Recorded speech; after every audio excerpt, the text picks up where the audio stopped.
Welcome back to the Meta High School Esports League. My name is Cooper Trooper 117, and I am joined in my color caster chair by Replays. This is a little bit of an in-house Victorian game today, Replays. This is the Melbourne High School versus the Melbourne High School. So two teams from the same school going head-to-head to see who is the alpha of the two teams. How are you feeling about tonight's game, Replays? Feeling not too bad. Of course, the third one tonight, and hopefully the best as we get to the end of this one. And look, the good thing about tonight is, regardless, Melbourne High School are going to come away with a win.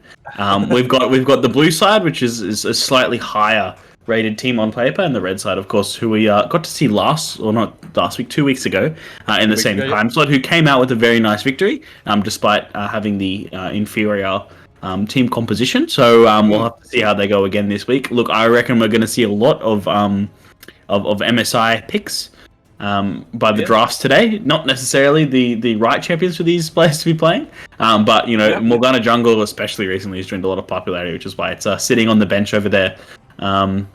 That's one pick, honestly, I don't understand. I don't understand it whatsoever. She one-shot Scuttle Crab. It doesn't make sense. Blows my mind every time I see it. I go, hey, what? But nevertheless, as we go into the first stage of picking, obviously those bans, ideally for this level, you want to be looking towards those target bans more so than particular people coming off and about. And there's a takeaway instantly. Pick one P1 Swain here with Dr. Drugong, of course, piloting that Swain last week. And maybe we see Demon Slayer back on his Zed. Yeah, well, I was going to say the Zed has been picked up prior, and I mean, Zed has been a priority pick in one of our games already today, so it's really interesting to see that this level Zed is still such a big priority pick. Yeah, I mean, it's one of those champions that when you get into the game, he's definitely a cool champion, Dark Shadow Ninja. Look, when it comes to coordinated play, he's not as good, but Demon Slayer made it work last week and can definitely do the same again, as well as Lucina going back.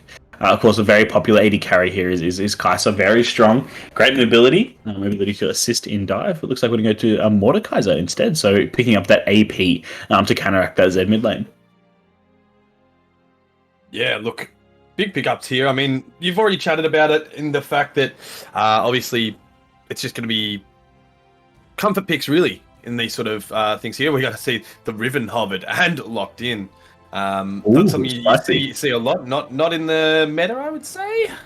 Very, very spicy. I actually don't even know how the matchup goes into Mordekaiser, because into some matchups, Riven just dunks on people, into Gnar and stuff. She's really, really strong.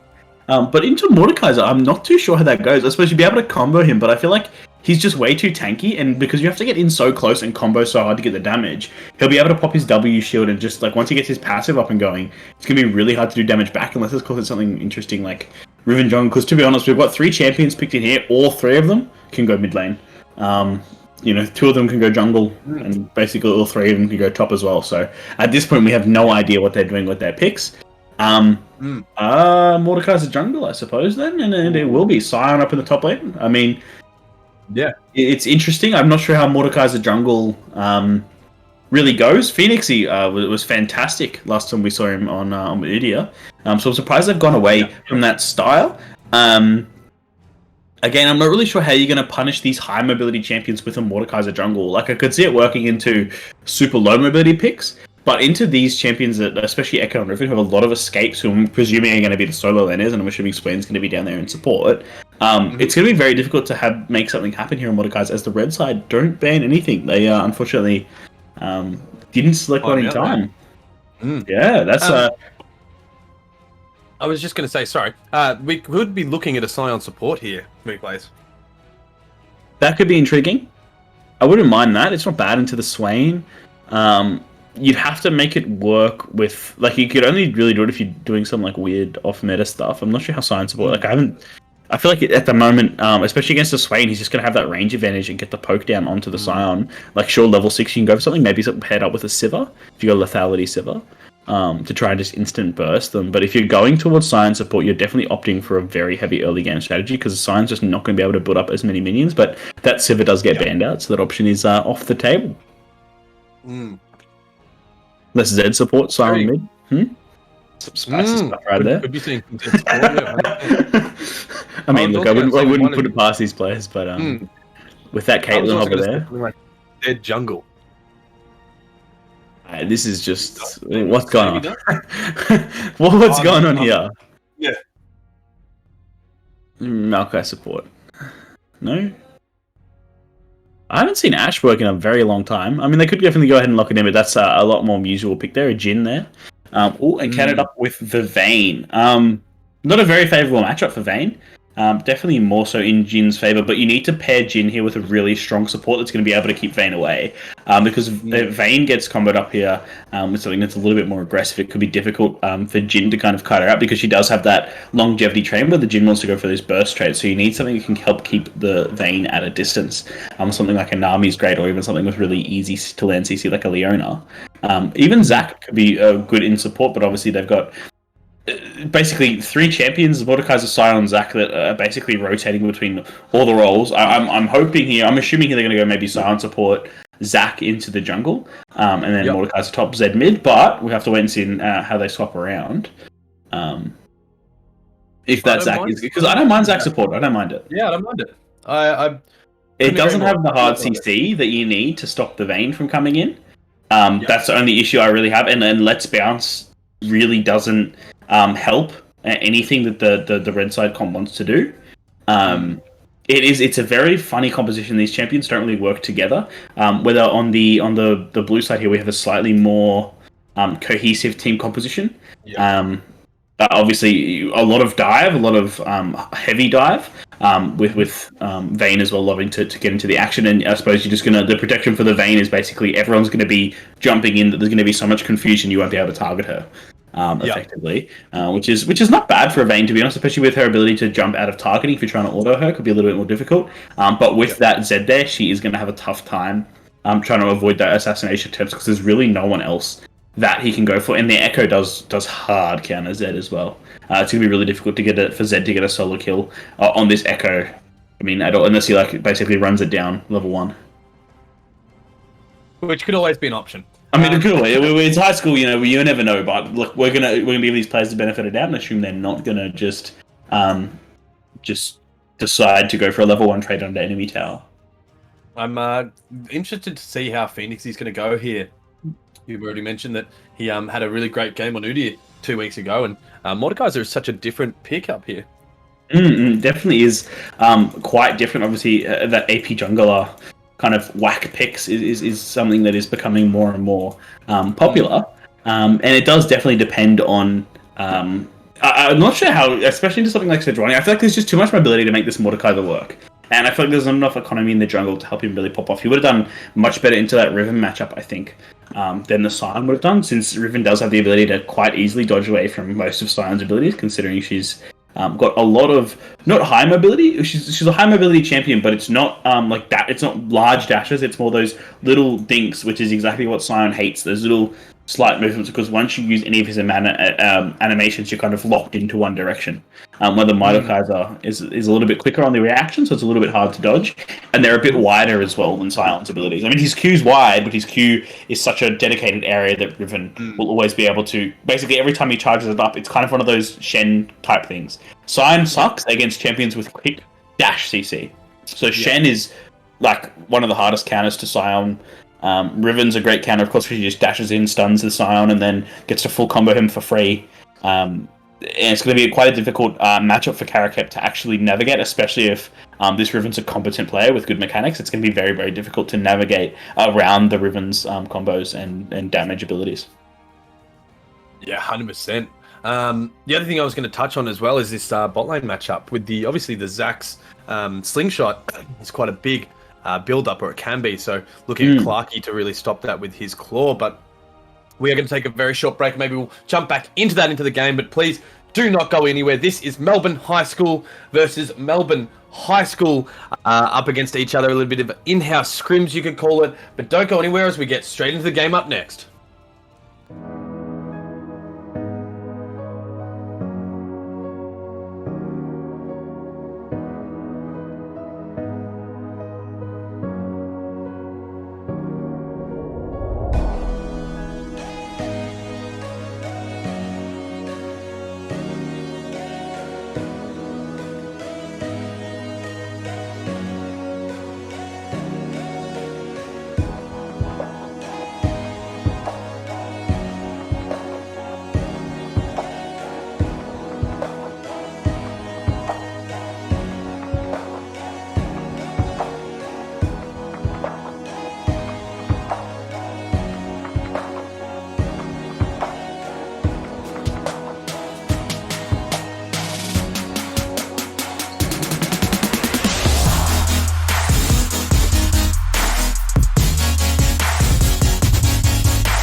Welcome back to the Meta High School Esports League. My name is Cooper Trooper 117 and I'm joined by Replays as my color caster. We are seeing a little bit of an in-house scrim right now. Melbourne High School against Melbourne High School. We are seeing Sorry, definitely. I was gonna say it definitely has that in-house feel with the champions we have got on the map. We can see this very nice bluish kind of color theme for the blue team, which I do like, of course. And then again the red theme so far from these two that I can see from the red team. So at least they're trying to keep it at least a little bit color coordinated. Hopefully Zach has that SKT skin along with the Jin, so there's a bit more red there. And what's Mordekaiser's red skin? Like maybe Infernal Mordekaiser. Good work. Oh, I was going to say the Dark Star with the red chroma. Oh yeah, but no. But he's gone blue. No just to really confuse us. Just to really mess with us there. Yep. Now I'm not going to know which team he's on. But there we go. I mean, obviously the big red bar above their head also gives us a little bit of an indication, but can get confusing. We never know. Should be an interesting game though. I'm definitely looking towards the bot lane. It's going to be a matchup that I'm very interested to see actually. Zach into Swain seems a little bit odd, but I reckon it should be a bit of fun. And of course, I love Sejuani jungle. Good jungler, just there for you. Really does everything you need to do. Hard CC, really good ganks. You know, it's going to be tanky, going to frontline for you. Just honestly, best jungler. Whenever I see a Sejuani lock in solo queue, I just go, it's going to be not a bad game. I mean, unless that Sejuani starts going like full AD or AP or something like that. But you know. Yep. Who's playing Sejuani and going full AP? Like, just play Morgana at that point. Pro gamer is my only answer. Ooh, heavy trades going on. Yeah, Dr. Dugong did some very good work there trying to counter CC. I mean, the other fact that this Swain's actually opted for that, what's that rune called? Oh man, I don't play this game enough. It's Conqueror. It's called. Forgot the name there for a second. It's going to be a lot less tanky than this Zac. Obviously, you can see there the second he lands that Q auto, he gets that massive aftershock. I suppose kind of shield, just resistance and buff. But yeah, if you're going to get caught by those, it's not really going to account for much. Yeah, exactly right. Oh, Dr. Dugong with a nice little knock-up. But again, the Claw will connect. The Claw has spoken here, Replays. Down goes Lucina. Dr. Dugong looking low as well. Bit of a trade going on the mid lane as well. But, I mean, that looks like Clarky's at 100% Claw hit rate right now. Yeah, that was pretty nutty. And flash from both top laners, but the knockup will not get it. But Karakep will get a kill there. And Raymond going down so low right now. Demon Slayer and Pung Bacon battling it out in the mid lane. A little bit too excited there from the Riven, but she has to be wary for the teleport back. And now we've got a 2v2 up on the top side. Yeah. Phoenix and Karakep look like they just want to run away. And Raymond with a good knockup, and there's a kill back to wee Jamesy. And he's looking for revenge now. Oh, Raymond might be in trouble here. He's looking. He does. Karakep will pick up another kill, and he's going to try and fight him here as well. The ignite coming out from wee James, but down goes wee James as well. Punk Bacon looking to take down Demon Slayer. Karakep is maybe will not pick up another kill. Good flash from Punk Bacon, but look, Demon Slayer. Oh, doesn't see him. Doesn't. Oh, good jump away from both people right now. Punk Bacon and Demon Slayer are playing this cheeky game of cat and mouse right now. Replays. Zed's not in a good spot here. He can't really get out. Had to use that shadow to go in, but now he's going to get caught out by everyone here. Tried to pick up the kill at the end, but Swain got the kill. I walked over with a W down. That's not what you want to see out of your support. But at this point, very far ahead. Well, got that Riven straight back up for her mistake. But Bramble Vest instantly picked up here from Sign. Love that. Of course, knowing you're not as good as that Riven, so you are going to get blasted quite around, and that's going to really reduce her amount of kill opportunities as well as that, making it a little bit harder for her to start healing back off her own Conqueror as well when she goes for those all-ins. So that's actually quite a big pickup there from the Psalm. Good knockup and then a good jump in from Dr. Dugong with heaps of damage going down. I think that was mostly from Clarky. Yeah, plenty of damage coming down there. Of course, getting those max HPs off are really going to help. Like, Vayne is really strong into this comp because it's going to have 3 champions that she's going to absolutely shred with her passive. So you see here, Yeah. Sion's just got nothing he can really do against that. The Riven, her stun's just way too strong for him. Makes it way too difficult. And Sejuani's going to come in here and try to look for a gank as well. Of course, one of the best things about Sejuani is to pair her up with those melee mages, laners, as the instant stack of that that frost there, as you can see, just lets the sun come through so easily. Karakept is doing what he can here, but without the flash available, he is just walking in between these two members, and a cheeky little bit of blame there from Raymond with the flash of the mastery. But Karakept looked a bit spooky there. Look at Clarky dropping the eyeball. Does get a stack. The knock-up will connect. A good stun followed by Lucina is going to be forcing the flash, but Phoenixy going very low in this dragon pit. If they have vision, they could look to steal this dragon. The claw is going to connect, but will not do the damage that they need to take that. That'll be a red team dragon. Yeah, that was great. Ability to kind of turn on the Swain and go, what the hell is this guy doing? He's all alone. Didn't follow up after that flash. I thought Zach was going to flash in for sure to secure that kill, but obviously wasn't 100% sure if the Vayne's there or not. It's one of those things where, look, when you have spectator vision, you're like, what is he doing? But I suppose you kind of go, surely he's not here alone. Like, that happens all the time in solo queue. Someone walks up and you go, surely they're not alone. And then you kill them and you go, they're alone. What are they doing? Like, it's one of those kind of situations where you never know, but you have to assume in a 5v5 you're like, oh, he knows what he's doing. He's not just walking in here 1v4, surely not. But he was, and he got away with it. I mean, had to burn the flash, which is pretty big in this bot lane matchup, but given the fact that Vayne's already about 300 gold ahead, it's going to be a lot less marketable, as Zed here has the ultimate available here. Going to go for it. But death mark right under Punk Bacon with no ultimate available for him, and that does mean he will go down to the death mark. Yeah, almost got it back there from the Echo, but didn't have that W up and available to kind of negate that first initial burst of damage from Zed, and a good kill advantage getting that level 6. And honestly, Echo should have been much more aware of that that minion differential there. But did get away with it. Has actually gone for the Dark Harvest rather than Electrocute as well, considering this is going to be such a heavy trade lane. I'm surprised he's gone for that kind of option there. You will go for it on the jungle Echo, of course, because you are roaming around it and hopefully picking up a lot more of those stacks on mid lane. It's really not as effective, but he has gone for it there, and kind of might have cost him in that one there. With that Electrocute, he might have been able to pick up the kill on the Zed. Yeah, for sure. I mean, they were obviously very close, but that level difference is going to come in massively in that sort of situation. And a little bit of a CS lead here for the Zed as well. Obviously, much easier to CS on the Zed. Echo's not too hard to do that on either. But once Echo does get that level 6, Zed isn't really going to find those opportunities anymore. So good work there from Demon Slayer 666 to actually be able to grab that pretty much last solo kill opportunity outside of a few times when Echo's going to be without his ultimate. Yeah, for sure. We are saying like Wee James. Obviously that Bramble Vest is coming in. Ooh, the onslaught is called. Lots of damage going down on Wee James there, but Karakept didn't expect the damage to be that big and kind of pulled back before he really knew. Yeah, and that's the Silent can do that little bit of damage, and once that Bramble Vest comes through, it makes it so much harder for the Riven to really do anything. She's gonna go down here. There's nothing she can do. Oh, okay, never mind. Mordecai's just gonna let her walk away. Yes, yeah. That's, fair enough. Usually there, if you're watching at home, any junglers at home, wait until the wave crashes before you walk up, so they can't do that. If you just say, oh, look, here's the gap to get through, they'll just go, okay, thank you very much, we'll pop out of here. Up to Dugong, there's a fight in the mid lane as well. The Glacial Prison is going to connect, down goes Demon Slayer. Lucina is trying to keep his support alive. Guajiao, the flash forward by Lucina, but the heal there as well. Lucina is going to try and W, but the Claw is going to connect. The Claw is the alpha here again. Clarky not liking to miss these claws, and Dr. Dugong is in a very tough spot. No passive available. Raymond is wanting in, but Slingshot to the rescue.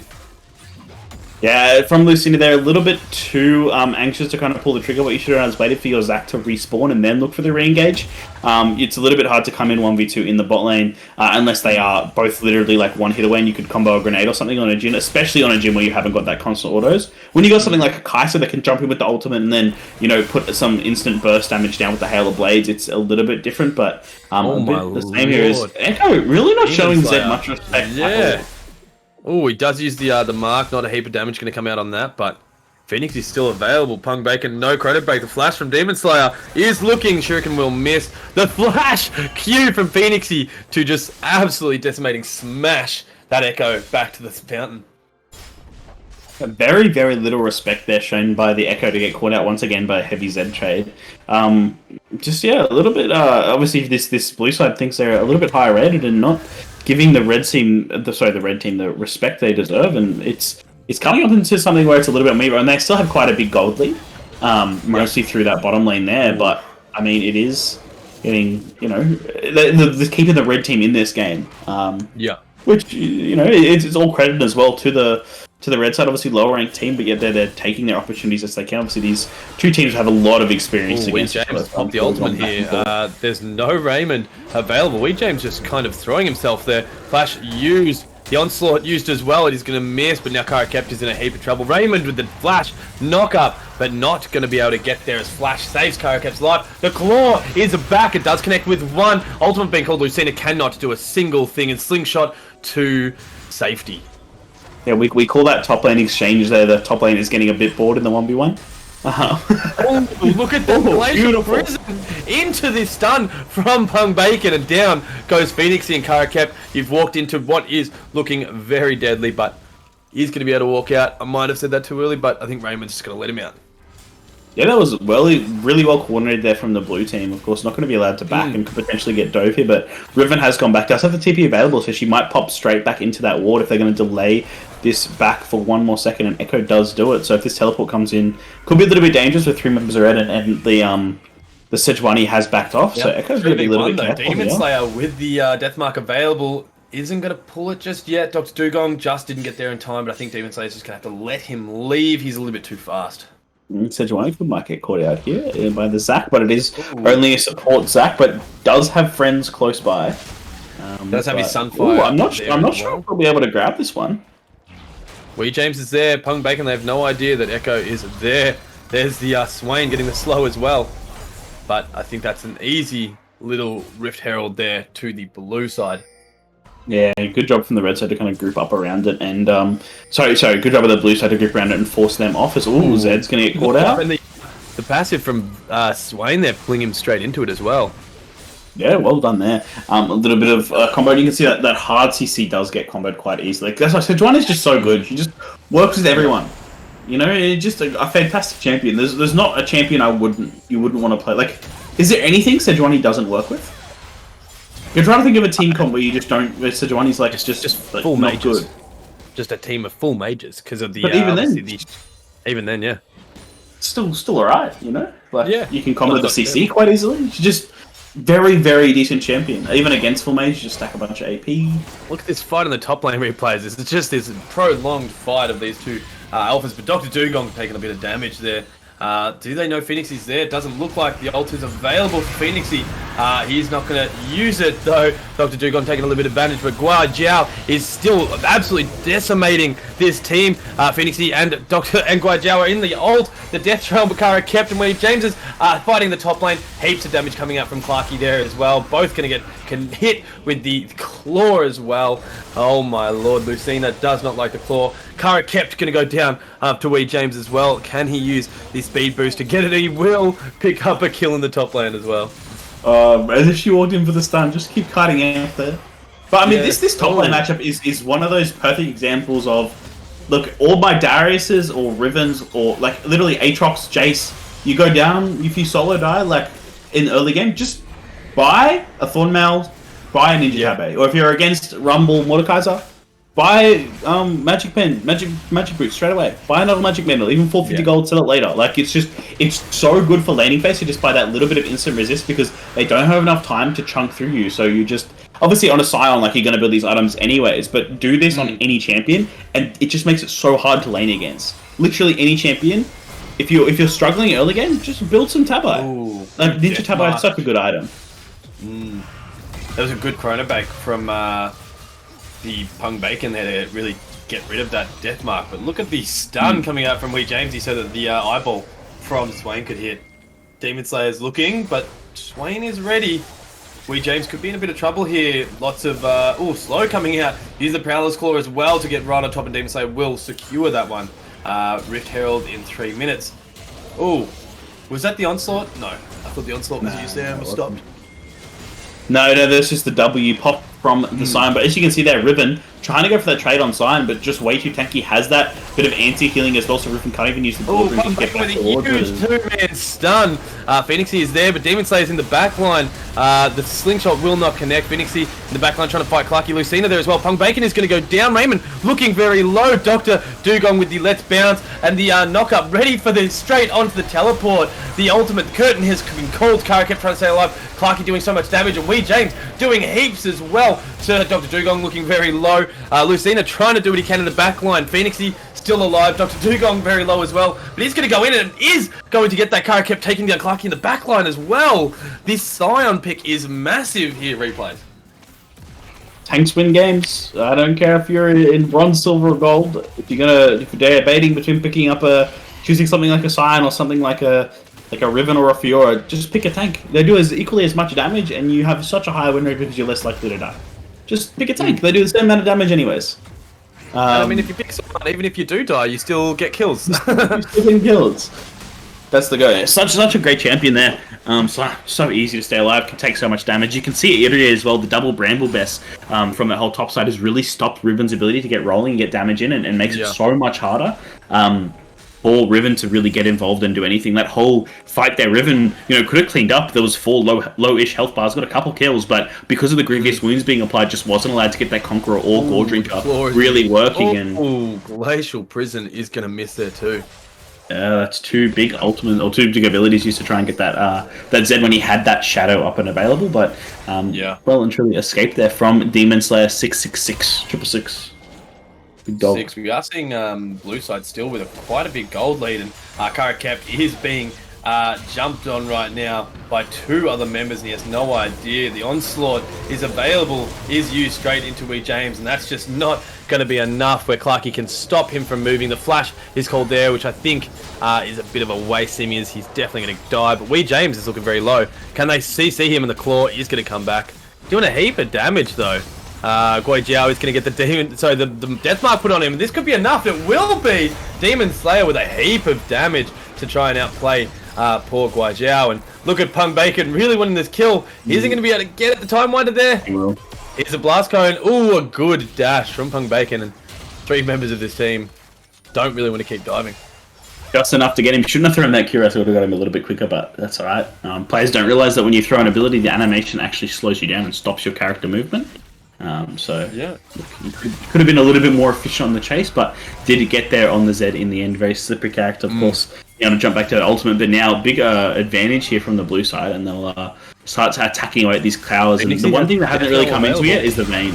Ooh, goodbye. Ooh, good ultimate coming out there, and he's going to go gold. And look at Dr. Dugong, the ultimate called from Phoenixy going on to Clarky. Clarky looking very low, but Punk Bacon is there and available, but he goes straight back in. Double stun as well. 2 members going very low. Lucina now being hard focused. The Let's Bounce was called there, but it's not going to be enough. Phoenix is going down as well. Lucina alive, but Dr. Dugong is going to be staying alive with the teleport from Sion, keeping him there. The ultimate, the curtain call is not going to connect with anyone, unfortunately. Glacial Prison used on Kara Kep just so he couldn't keep chasing. Look how low Punk Bacon was there at the backline. Yeah, very, very low, and had no mana for the ultimate either. But good fight there by the blue side, a little bit over-aggressive of an engage there from the red side. Thought they had caught him out, but just have too much tankiness to kind of fight back and forth. And Grievous Wounds is going to be a big one in this game. A lot of that sustained healing from both these sides, and it's really turning into just a complete knife fight. There's not much strategy or map movement going around. I thought, the blue side would use their 1-3-1 to their advantage, the inability to be matched in the side lanes, but it's basically just let's go mid and let's fight. Let's just punch up, and whoever wins the fight at the right time gets the objectives. Yeah, it's a bit of an ARAM right now, and I mean, you're kind of looking at about a 4k gold lead for the blue side, and a lot of that gold is kind of looking towards your Vayne, as currently 3k more. Oh, a good engage there. Stun going straight onto the Demon Slayer, but he's just going to use the Death Mark to get out. But heaps of damage coming down. Phoenix there as well, but look at James in the backline, stopping Jim from doing anything. Down he goes. Clarky being focused as well, but I think this is just blue side really starting to decimate this team. Kara kept doing what he can. Demon Slayer was forced out. Raymond looking very low, but that's not really what you want to be focusing. now with Guajiao, the only member down for blue side, and Karakept. I don't think he can 1v4 this, and I think I'm going to be right. He might look for the Punk Bacon, but enough slows and CC will make sure that they stay alive. Look how low Raymond was though there. Yeah, very, very low on that Sejuani. Was thankfully able to kind of stay alive and get that little... I mean, it was so funny that the Sejuani kind of snuck up, got in range, put the E down, autoed and ran away again. It was like, look, I have enough to just get a cheeky CC ability down, and then we'll walk away from that one. So well done to actually come in there and do that. But a lot closer than you might expect for one of those fights. And that's the kind of dream team fight that the red side want. They had a good flank from Echo, a great flank from the Riven, coming in on both sides of the team fight, and then there was the Vayne as well on the other side, and it was kind of like, look, you can focus towards one of the 3 carries, but they're going to decimate you, and there are going to be 2 carries left after the fight, and that's exactly what happened. It was left to basically the tank who, they've kind of designed this front-to-back team fight comp for the red side, but they've just got meatballs, they haven't got good backline. If they had something like an Azir mid or something, it would just be, almost dream composition here. Two beef balls to go in the front, Mordekaiser to kind of play that middle, does the damage, but also helps protect your carries. Obviously, your backline just huge damage, so even if you do try and dive in, you've got enough meatballs to kind of stop it. But in a situation like this where you got Jhin who just doesn't have that same constant damage, it's just not really working, especially against something like a Riven. Bruisers are kind of Jin's worst nightmare because he can't really kite them out.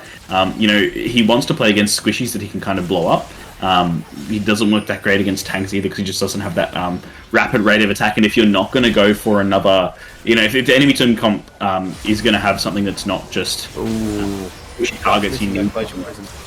Yeah.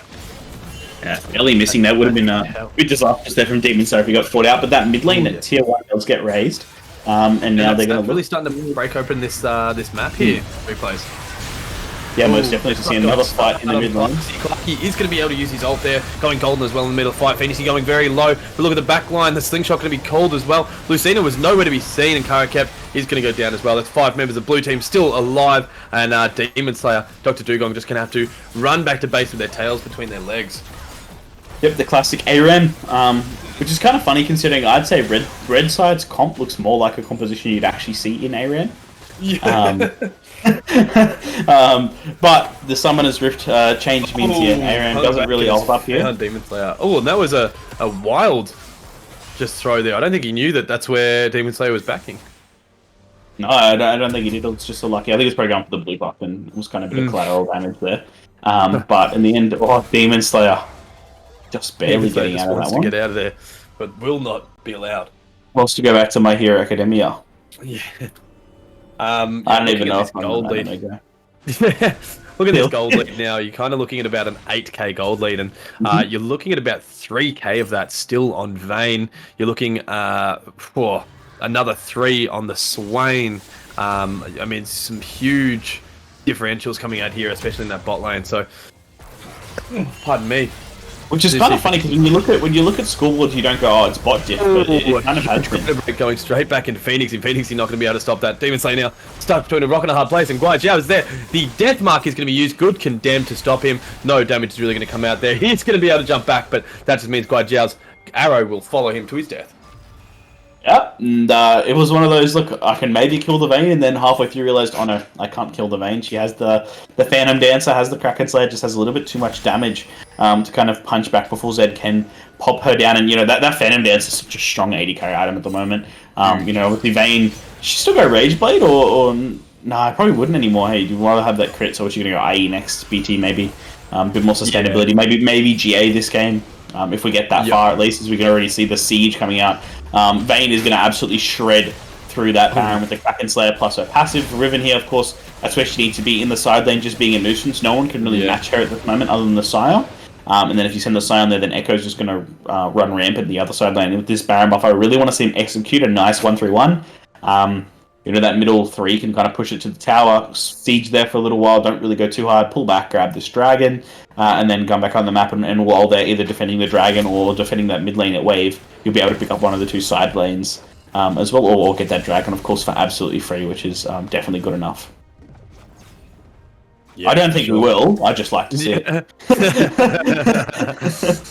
I mean, looking kind of what we're seeing here on the map, we've got 25 seconds until that Ocean Drake spawn replays. We're going to be seeing a Ocean Drake soul as well. But look at the stun coming down on Phoenix. Heaps of damage there. Kara Captain Wee James are just doing exactly what they've been doing all game, and that is smacking each other in the face. And the longer this game goes on, it feels like we are seeing the same sort of thing happening over and over again, and that's these two in the top lane fighting it out, and then the blue side just kind of engaging these fights and getting a lot of really good fights. And as I say that, Wee James is going to get caught with 4 members versus 1, but he's going to go to the back line. Lucina forced to flash. The knock-up will not connect with Kraken. Kara kept looking very low, but that's the damage of Jin coming out. It is going to cost him an inhibitor and a mid lane inhibitor tower as well. So, that's what that side lane's for. Obviously, could have backed off a little bit earlier from the Riven, but regardless, that's what that 1-3-1 does. It stretches them thin, and then while they're trying to defending, their next 2 objectives go down. I don't think blue team should be fighting here, but they're looking very good. Mark on the Guan Jiao as well. I don't think it's really enough damage to kill. It is though. Clarky, Lucina trying to run away from Raymond and Clarky, but that's not going to happen. Pung Bacon is just going to be fighting here, and I don't think Dr. Dugong's going to be able to do anything when he comes up, and he won't come up. Kara kept looking to take down Pung Bacon, but Pung Bacon knows the limits of his champion right now and is able to just walk away and kind of tease poor Kara kept as well. Well, they're going to go for the end here with the Riven TP, and I think they most definitely can. 15 seconds left on the clock, and it should be a nice little victory here from the blue side of Melbourne High School. Of course, this game was Melbourne High School versus Melbourne High School, so a bit of an in-house kind of game, but again, was a decent performance from both teams. The red team held on quite well as we have a little bit of a fight towards the end, a scrap around the next. A little bit, I don't think it's going to be enough. There it goes. The red team, Crystal, explodes in a flurry, and we have victory to the blue side, or the Melbourne High School. Look, all I can say is at least Melbourne High School came away with a win today. Look, having a quick look over the damage stats, I mean, you're kind of seeing Riven, Swain, and Echo at the top there for the blue side, all roughly around that 23, 24k, and then you actually see Kara kept on the Scion with 26k damage leading the charts, and closest member on his team was obviously Mordekaiser with 16, so 10k more damage. Kara kept really was doing his best there to keep his team above water, but was not enough in the end. One of those things that's he did really try hard, and he did get that triple kill early on, but like we said, I do think Guai Jiao on the Vayne played so well around just her team. She was able to a lot of really good condemns to keep obviously someone like Demon Slayer off of her and stay alive, and really just stay alive, do the damage she needed to do for the team. Yeah, and honestly, secret performance from the Echo as well did really, really well. Able to get big damage off in a matchup, but made a few mistakes early game. It was honestly a solid performance from both sides. And the funniest thing is, Scion had the most damage in the game, which is very, very funny. Considering obviously that's proof. Kids, if you want to do damage, don't pick Riven, pick Scion. He'll do more anyways. Even though his side lost, you still do more damage. But that was probably due to those two just butting heads all game, and Riven basically doing damage to herself every time she was hitting the Scion, especially in that early laning phase. But honestly, a great performance from both sides. It was actually much closer than it would have been on. I mean, it was definitely still a very fast game. Like 26 minutes is a bit of a stomp, but it didn't feel like a stomp. But it's one of those games where, like, look, I don't think either team was really playing to their top ability, especially when you're playing against your friends. I mean, not that, they might all be in the same grade or whatever, but when you do kind of know these people a little bit better, you kind of drop your game. It's a bit more fun. It's not as clinical and focused. It's a bit more, let's just pick some fun champions and have a bit of a run at each other, which it very much seemed like. It did, yeah. I mean, you're looking at things like where Phoenix, he had a really great game on Udyr last week or the week before, and now picking up the Mordekaiser, and then obviously Dr. Dugong as well on the Zac. I mean, yeah, just it was a really great game to watch, and like you said, both teams played very well. But it is a massive congratulations to the Melbourne High School for taking away a win. As I was just going to say, a quick jump into MVP. Both teams played so well, and it's crazy hard to pick a MVP here. I mean, look, I definitely think it's going to come from the top side of the map. Okay, it's very close. It could either be the Riven or the Sign. Both of them played very, very well. Riven had a bit of a period there where she kind of went a little bit too hard when Sign had that first Bramble Vest pickup. But look, at the end of the day, she did come away with the win. So we do have to give the MVP to the Riven. But a big shout out to Karakat as well on the Sign, who really didn't do anything too wrong. Played right well, got the right items straight away. Obviously had a bit of a struggle in the early game just due to matchups. Like it had a less favorable matchup, was up against a much better player, but Wee James still just did way too well. Had obviously the highest kills, highest damage for his team as well. And much to do from a Sign, but you still had 8 deaths, you still lost, still got caught out too many times. But a lot of those were just being left alive at the end of the team fight because you're the only one they couldn't kill. Obviously, our MVP screen is brought to you by Optus, Torrens University of Australia, and Billy Blue College of Design. So thank you to those sponsors for giving us this MVP screen. And as Replays was just saying, it is going to go to Wee James on the Riven. Huge participation, 10 kills, 5 assists. But that is our last game for the night. Replays, thank you for joining me again here at Meta Esports. And we'll hopefully see you back next week. Games again starting at 5 o'clock on Tuesday. So do not miss out. But until then, have a great week. Good night, everybody. Thanks for coming.